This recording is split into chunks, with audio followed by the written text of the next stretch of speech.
Gitche Manitou Chapter 4 The Owl by Maria de los Angeles Virgin. The night was young, and the air hummed with a raw energy that tugged at the edges of my mind. I felt the familiar itch, the undeniable urge to let my wolf free. Ash, my ever-present companion, was restless. His need vibrated through me, his spirit pacing, ready to explode into the wilderness. I couldn't ignore him anymore. My body tingled with anticipation as I leaped down from the rocky cliff I had wandered to, almost accidentally, feeling the cool night wind against my skin as it whipped past. Below me stretched the barren desert, a wasteland to most, but not to me. I had met many strange creatures in this seemingly lifeless place, and they had hinted that there was more to this desert than meets the eye. The G-U-A-R-D, Ian, came the whispers, voices in the dark, almost too faint to hear, yet unmistakable. Seek out the guardian, you rogue. The words curled around my thoughts like smoke from incense, drawing me near with its sweet, tantalizing scent. I stopped in my tracks, a chill slithering down my spine. It was at that moment, with the night pressing in around me, that I realized this desolate place was where I could find the one named. The owl. Beneath the silence of barren land, life teemed, supernatural creatures that had never crossed my path before, creatures that didn't even exist in the ancient tomes back home. I had spent time among the Fae, during my time with the Druids, and for a moment I thought these beings might be similar. Some were untouchable, flickering shadows that danced on the edges of my vision, slipping away before I could draw near. They were neither human nor beast, but something in between, mingling with the darkness itself. I wondered if I was finally losing it, my mind splintering under the weight of my rogue existence. But then, one of them finally made sense when the invisible shadow creature spoke again. Go find the owl, it whispered, a thick, raspy voice like winds through an ancient cave. A giant black werewolf that was more human-shaped than a wolf materialized in front of me and glared. I saw his gleaming red eyes pass by me, and though I was accustomed to seeing well in the dark, I saw that he appeared mostly shadow, like an apparition. That's when I heard the shriek.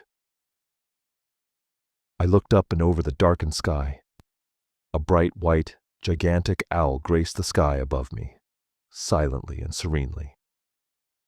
I had encountered skin shifters before in my travels across the states, but none like this. None willing to communicate. None that made me feel safe to befriend either. But the owl, this massive, otherworldly barn owl, didn't feel like a threat. He perched there in the moonlight, his feathers glowing ghostly white, and though he did not speak in words, he spoke with his spirit. A single, piercing screech cut through the stillness, and I understood. He would not harm me. His presence was peaceful, unlike the others I had met before. Ash stirred impatiently. He was ready for a run, his energy barely containable. The crisp desert air called to us, and above, the stars glittered like scattered diamonds, casting pale light over the sharp ridges of Mount Signal. The night felt alive, and so did I. We caught their scent, the couple I had crossed paths with before, the night I met Mags. Ash's excitement surged, his instincts firing, his need to hunt overwhelming. Not hunt, meet. Ash mind linked me. I nodded in approval. I shed my clothes, folding them neatly and tucking them beneath a rock. At this moment I trusted Ash completely. I gave him careful instructions, whispering through the bond we shared. Shifting wasn't always easy, and sometimes it was more than just a loss of control. I hated when I felt disconnected from him, when our bond faded into the background and left me adrift in the void. As a rogue, shifting was unpredictable. Sometimes I'd black out entirely, losing hours or even days to the void, waking in strange places with blood on my hands and no memory of what I'd done. Other times, it was like watching through his eyes, a film reel of his hunt playing before me, leaving me nothing more than a passive observer. And on rare nights when the stars aligned just right, I could feel him, truly feel his emotions, his drive, his hunger, and even speak to him when he was in control. But those moments were fleeting, like chasing a ghost through the fog. As I allowed the shift to take hold, I felt that familiar crackle of energy ripple through me. Ash pushed forward, and with a flick of a switch, my body transformed, fur replacing skin, muscles stretching and twisting. A long howl that escaped afterwards made my transformation complete. Relief flooded through me as I found myself still tethered to his mind, my consciousness riding alongside his. Tonight I would not disappear into the void. Through his eyes, the world came alive in ways it never did in my human form. The scents, the sounds, the pulse of life beating all around us were intoxicating. The far sight, or at least that is what I called his vision, suddenly made it possible to see farther and better than with my human eyes was incredible. They say dogs or wolves have no ability to see certain colors, but they were wrong. At least in my wolf's case, in fact, my brain now registered more colors than were previously unperceivable. We were one, a predator on the prowl, guided by instincts older than time. The trail of the two owls was fresh, and Ash's determination surged through me, a hunter ready to chase down whatever lay ahead. Ash's powerful, muscled legs tore through the rough mountain path, his massive paws trampling over the tracks left behind by coyotes or mountain lions. Up and up he climbed, undeterred by the rugged terrain. The jagged agave plants and sleeping boulders stood no chance as he barreled through the canyons with supernatural speed. His movements were so fast they blurred my vision, turning the landscape into a trail of streaking lights and shadows.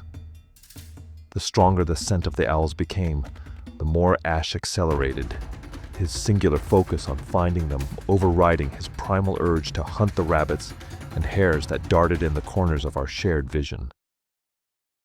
Find the owl, echoed in our mind, and Ash obeyed without hesitation. The climb was relentless. For miles he pushed onward up the steep mountain face without rest, without tiring. He didn't need to. He could have gone the quicker but longer route, but his wolf was a force of nature, and tonight he was unstoppable. When we finally reached the top, the air felt thinner and colder, and stretched before us was the breathtaking sight of the valleys of Mexico and California, blending together like an ocean of shadows and moonlight. And there, standing at the edge of the cliff, were two enormous white owls, towering nearly 6 feet tall, their forms almost otherworldly against the star-filled sky. Ash stopped suddenly, his glowing eyes locking onto the owls. They stared back, unblinking, their black eyes deep and as ancient as onyx. Without warning, Ash moved. He knew what he had to do. His large canines reached back toward his hackles, and with a swift, brutal bite, he tore into his own flesh. The sound of the skin ripping was sickening, but I didn't feel the pain. Ash bore that burden. Still, I knew the moment I surfaced in my human form, the agony would hit me full force. He howled, a primal, bestial roar that echoed through the canyon, but already his wound was healing, knitting itself back together even as he laid the torn piece of skin at the owl's feet. Our vision flickered, and in a blink I shifted back. I emerged like a newborn, crying out in a sharp, involuntary roar from the wound at my back, but I stifled it the moment I saw one of the owls approaching. My heart pounded in my chest, and I forced myself to remain still, to be ready. If my offering was rejected, I had to be prepared for a fight. The male owl moved closer, his massive form looming over me, and I couldn't help but peer up into his big obsidian eyes. He was magnificent, a creature of legend, but there was something off, something I hadn't noticed before. His left leg was crippled, bent at strange angles, his talons twisted awkwardly to the side, and his mate, who had begun to step forward as well, cradled a broken wing, holding it against her body as though it were a child. She couldn't fly, that much was clear. My chest tightened. I had known there was something different about them the moment I first saw them, but I never expected injuries this severe. I realized now, with a sudden clarity, what had happened. The first night I encountered them, the male owl had been circling above me while his mate perched on a rock. I had sensed the decay and smelled the rot of their rogue nature, like mine, but different, skin shifters. You were protecting her from me, I whispered aloud, the memory hitting me like a weight. That night he had flown circles around me, talons outstretched, keeping me at bay while his injured mate sat defenseless on the cliff. They were rogue, yes, but their bond was unmistakable, primal in its intensity. I had known instinctively that they would be important to me, that they could help me. Yet initially I had doubts about him being the one due to his rogue scent. And before I could seek them out again, my mate's howl had called me away. Now as I stood before them, I sighed, feeling a quiet hope settle in my chest. They were still sane. They hadn't succumbed to madness. And with my pain beginning to dull as my own wound healed, I bent down and picked up the torn piece of skin, offering it to the male owl. He took it carefully, splitting the skin in two with his good talon and beak. With the smaller half, he draped it over his twisted talon. I watched, eyes wide in awe, as my skin dissolved into him, disappearing into his body like it was made of air. His talon straightened before my eyes, the twisted bones aligning, becoming whole once more.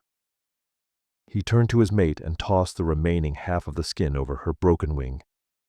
The transformation was instantaneous. Her wing stretched out, the bones knitting together as she let out a sharp, joyous shriek. With a single powerful beat of her wings, she took to the sky, soaring into the night, with a grace she hadn't displayed before. The male owl and I stood in silence, watching her silhouette disappear against the stars. It felt like a miracle, a glimpse into the true power of skin shifter magic. I had heard the rumors and whispered stories of other shifters who could heal and transform using the skins of others, similar to the shamans back home. The tales were never told in a positive light on this continent, like they are in my homelands. They were more like cautionary fables. But here, now I have seen it with my own eyes and know there was a familiar kinship between us. I looked up at the male owl again, and for a moment, we existed in the stillness of the night, two rogues bound by something far older than either of us. They were unlike the fey shifters I had known, those who were born into their skins, born as animals, able to shed them only once they were old enough to consciously will it. The fey shifters could never craft new skins.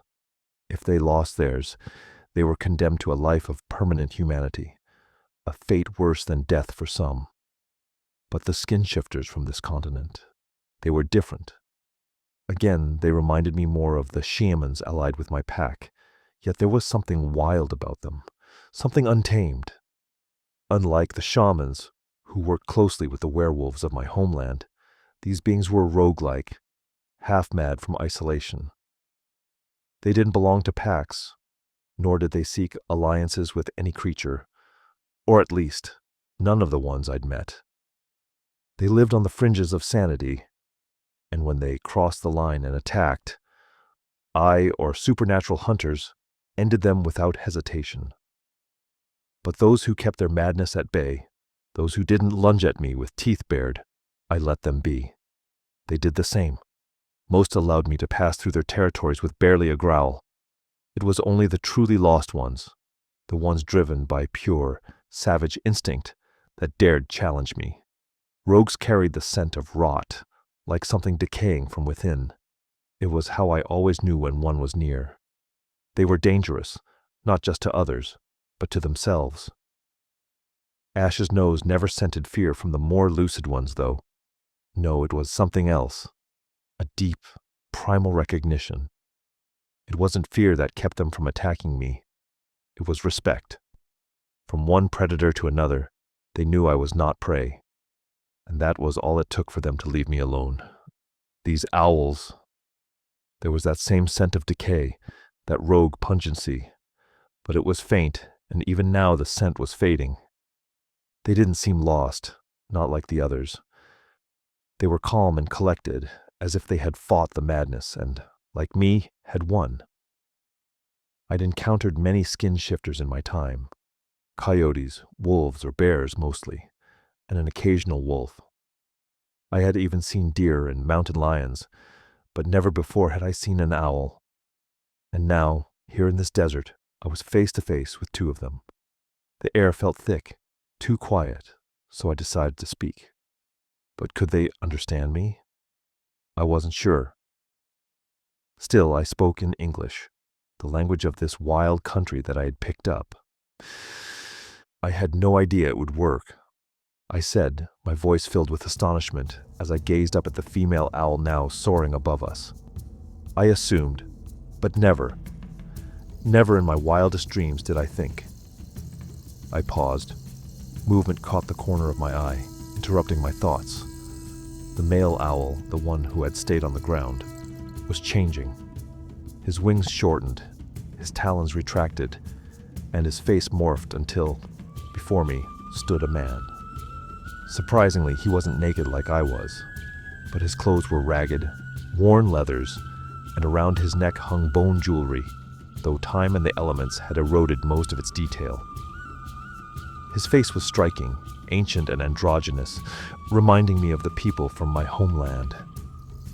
But his skin was sun-touched and rough, the look of someone who had battled both nature and time, and yet still managed to retain his looks and the youthful luster of his hair and skin. His long, straight black hair cascaded past his waist, wild and untamed, with large white owl feathers tangled at the crown of his head, framing his face.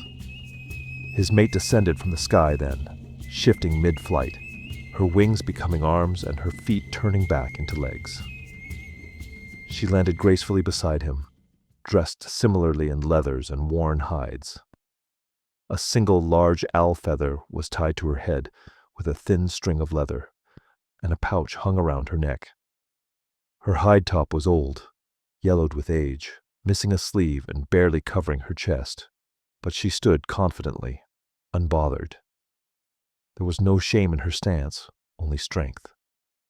Both bore the marks of their animal forms. My skin, or rather Ash's, had magically formed itself into their leathers. Ash's black fur, rare for an Arctic wolf, now covered the woman's left arm sleeve and the man's left foot boot, where before there had been only scars. They were whole and young again, and yet ancient, as though time itself had tried and failed to break them. I couldn't help but admire their beauty. There was a timelessness to them, a wisdom etched into every line of their weathered faces. They were definitely my elders, but exactly how much older, I wondered. But trust was hard-earned, and I wasn't about to give it freely just because they appeared wise. I kept a careful distance, never turning my back to them, my senses still on high alert. They both gazed up at the sky, their faces bathed in the pale light of the moon. They were smiling now, holding each other, speaking in a language I didn't recognize. It was soft, melodic, and ancient. I could sense their joy, their gratitude. They were caught in the moment, and I gave them their space, turning my gaze away to take in the breathtaking view over the cliff. The horizon stretched out before me, vast and open, the Pacific Ocean shimmering in the distance like a sea of stars. The scent of salt water was faint but clean and refreshing. I sat down on a nearby rock, waiting for them to come back down to earth from their private moment. I found myself wondering more about them. Had they kept all that jewelry and leathers on while in their owl forms? Shifters like me usually shifted naked, our bodies and clothes left behind when we transformed. Nudity was never a concern. It was natural for us. But I couldn't help but marvel at how seamlessly they had shifted, fully dressed, without a hint of discomfort. I shifted in my position on the rock so I could hide my manliness from them. I don't feel ashamed, but I didn't want to offend them, being clothed and all. After some time, the female owl turned to me, her eyes soft. She extended a hand, gesturing for me to come closer. "Cousin," She said, her voice smooth and warm. "we thank you." I blinked, surprised to hear her speak the current language of this place, but also relieved. She and her mate both reached for my hands. Their touch, gentle, was full of gratitude. Thank you. They repeated, their voices filled with emotion. For the first time in a long while, I felt something stir within me. A feeling, somewhat like family brings. Connection. Perhaps I could learn from them. Could they show me how to master being a rogue? "You're welcome," I muttered, uncertainty clouding my voice. Though I could see their crippled bodies had been healed, I still couldn't shake the doubts gnawing at me. Stories of skin shifters in these lands often came with dark warnings, tales of witches who dabbled in black magic and the arts of death. There was no telling how much of it was true, and why my skin. There were plenty of other shifters here that could have done the same. They seemed to sense my sudden change to coldness. The man lifted a hand, gesturing for me to wait. With surprising ease, he moved back toward a large boulder, twice his size at least, and with a deep grunt, rolled it aside, uncovering a hidden hole in the ground. My eyes widened in disbelief. These skin shifters had more strength than I expected, strength akin to ours, the wolves. Their laughter echoed through the quiet night, full of glee when they saw how big my eyes got. Then it dawned on me that they hadn't been able to move that stone until now, not while they were crippled. How long had they been waiting for this moment? Why couldn't the other rogues have helped them? What had caused their injuries in the first place? "Thank you for adding to our strength, cousin," said the tall owl man, glee plastered to his face like a child in a candy shop.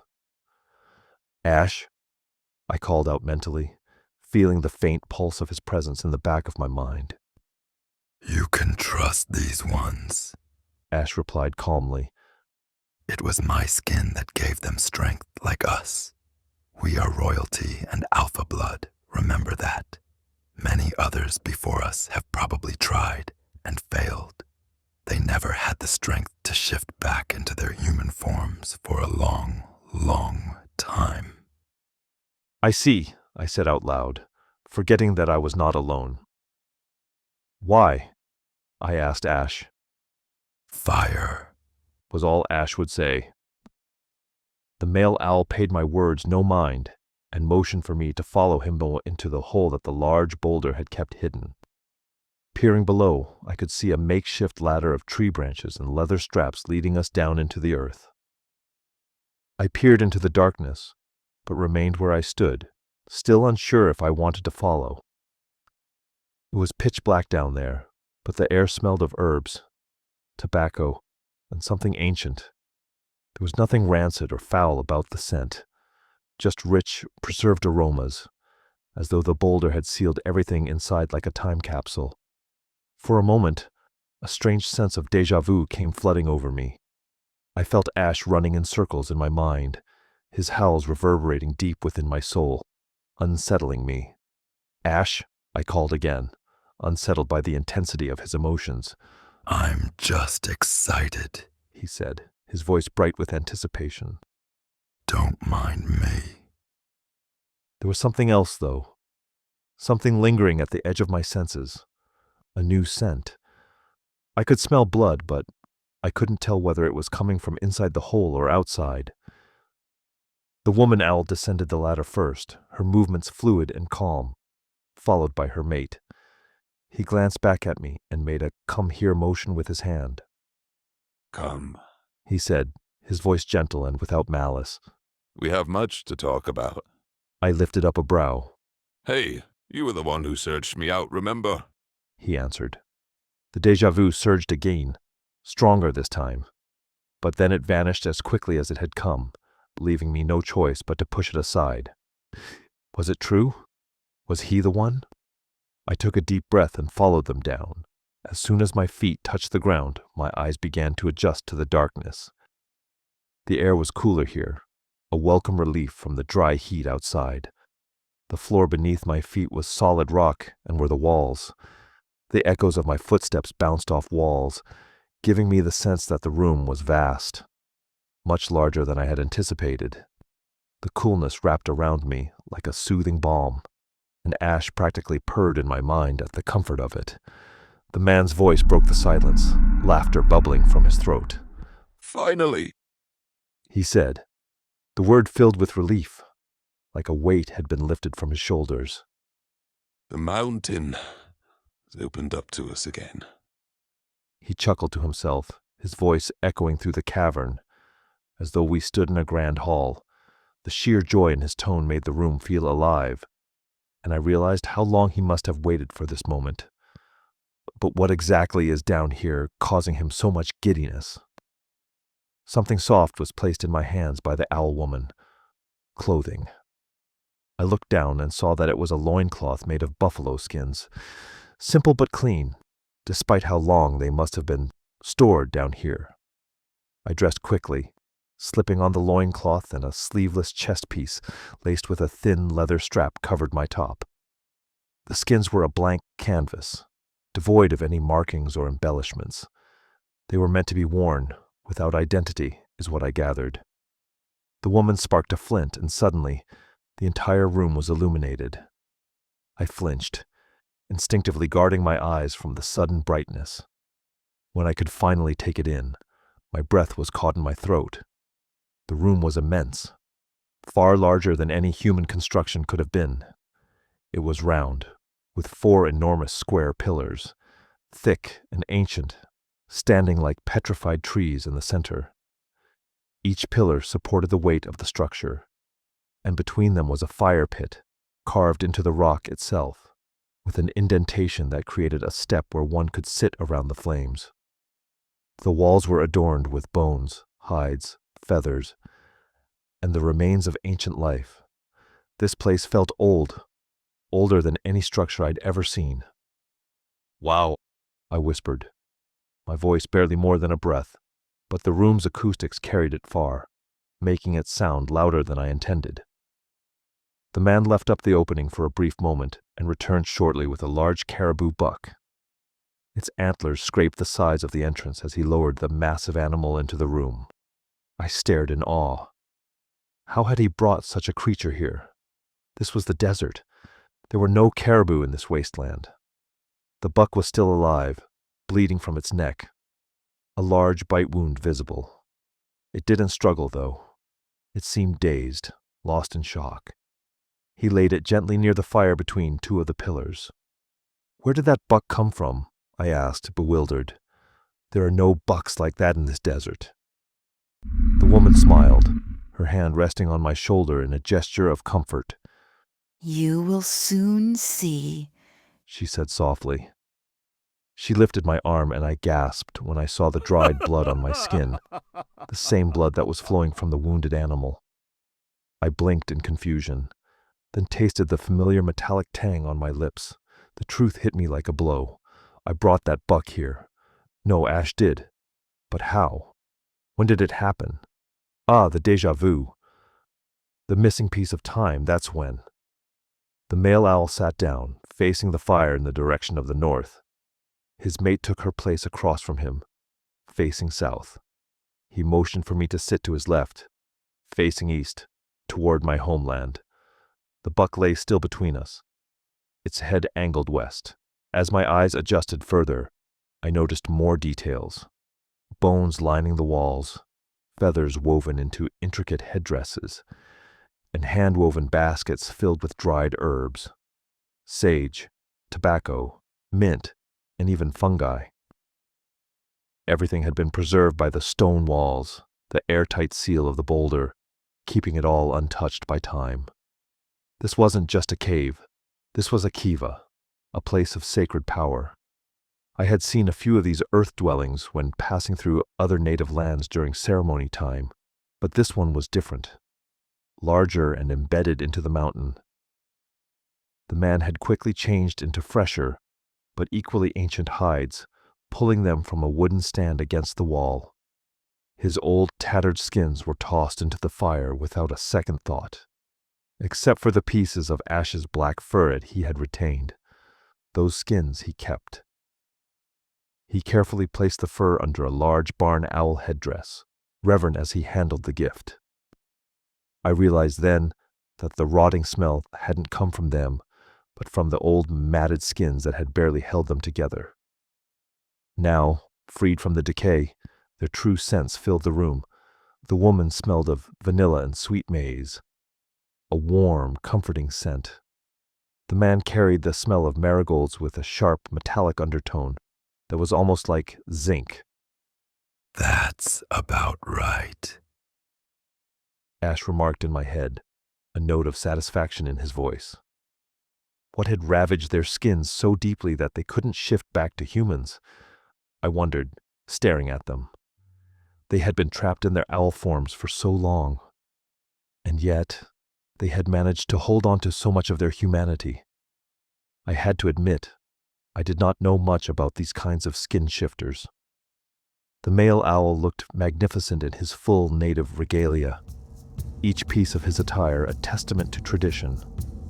His mate had dressed up as well, but she was even more striking. Her dress was adorned with beads made of owl bones, painted red with what I could only assume was blood. and adobe. Interjected Ash in my mind, the distinctive smell of iron curling through my senses. Their skins were bleached white, likely the product of many owl culls to craft their garments. How anyone could make leather from something so delicate and small as an owl was beyond me. To a normal human, their outfits would appear as beautifully crafted ceremonial clothing. Perhaps clay jewelry and buffalo hides. No one would guess the sheer number of bones, blood, and flesh that had gone into making their regalia. Despite the morbid reality, they were both undeniably beautiful, regal in a way that reminded me again of the ancient shamans from my homeland, otherworldly and dangerous. I could not escape from comparing them. My mind just kept returning to my past. I tried to focus on the future and the current natives I had come across this land. One thing that did set them apart from the other natives was that they lacked the silver and turquoise that most wore in current time. Not a trace of metal was found in their attire. Their decorations were purely natural. Bones, feather quills, talons, and owl beaks intricately woven into their leather. A strange tremor shook me. My heart began to race. An uneasy thrum beat beneath my skin. You finally feel it now, too. Ash's voice was quiet but firm in my mind. I feel something powerful coming, I replied, unable to pinpoint what exactly it was. A vibration from within the kiva. A power was starting to surge in here. I just wish I knew what. Though Ash and I shared this body, our senses were not entirely the same. His nose was sharper, his vision clearer, his instincts more primal. I often had to half-shift when my body felt up to it, to utilize his senses. His eyes, larger and more attuned to darkness, his claws, his teeth. I could pull him forward just enough to use those parts of him when needed. But tonight was different. Tonight he had taken control without asking, without allowing me to watch the world through his eyes. And I was none the wiser.